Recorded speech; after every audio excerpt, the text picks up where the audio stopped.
Hei, ollaan Juha ja Jaakko Abloilta. Terve. Ja meillä olisi tässä Yalein älykkäät kamerat esittelyssä nytten. Ja mikä parasta, nämäkin tuotteet toimivat Yale Home-sovelluksella.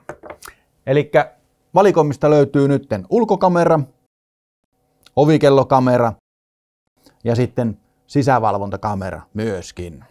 Juuri näin. Ja katsotaan näiden tärkeimmät ominaisuudet tässä nytten sitten yhdessä. Niin näissä kaikissa kameroissa on Full HD-kuvalaatu ja näissä on kaksisuuntainen ääni, eli sä pystyt näiden kanssa juttelemaan jossain vaikka... Toimii vähän niin kuin ovipuhelimelläkin vaikka tarvittaessa.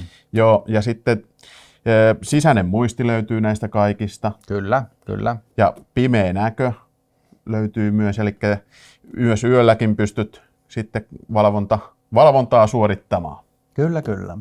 Sovelluksesta löytyy myös kätevästi kulkurekisteri.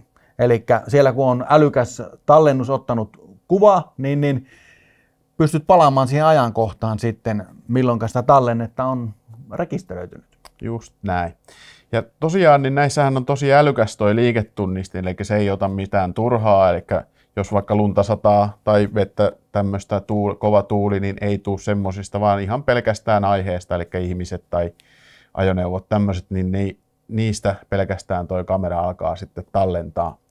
Ja näissä oli tosiaan sisäinen muisti, niin ne tallennukset säilyy siellä muutaman päivän ajan. Sitten on mahdollisuus kuitenkin hankkia vielä pilvipalvelu, jossa ne säilyy sitten kuukauden ajan. Kyllä, kätevää, kätevää. Laitteethan toimivat kaikki Wi-Fi-verkossa, eli et tarvitse muuta kuin toimivan Wi-Fin alueelle. Just näin. Ja näähän toimii nämä ulkokamera ja sitten toi ovikellokkamera niin nehän toimii akkuvirralla. Tai sitten vaihtoehtoisesti voi myös lisätä ne tonne ihan verkkovirtaan. No, se vapauttaa aika paljon asentamispaikkoja sitten, että saat kameran juuri sinne, minne haluat. Niin on, kun vaan Wi-Fi-verkko kantaa. Kyllä.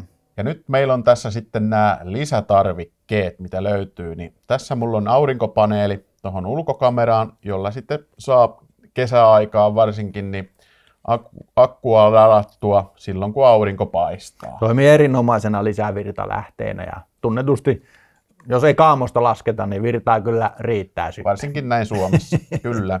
Minulla on tässä ovikellokameraan loistava lisävaruste, eli soittokello, Chime-soittokello. Tämähän asennetaan pistorasiaan sisätiloissa ja ovikellokameraan voi lisätä useampia näitä, että saat kaikkiin tiloihin sisällä tiedon, jos joku käy ovella vierailulla. Niin, yläkertaa ja alakertaa. Kyllä, kyllä. Ja siis tähän pystyy valitsemaan useita eri soittoääniä, niin jokainen saa sitten mieluisan bing-bong äänen sinne sisälle. Näin. No mistä näitä sitten saa? No tietenkin hei, meiltä Abloilta. No niin, näinhän se on.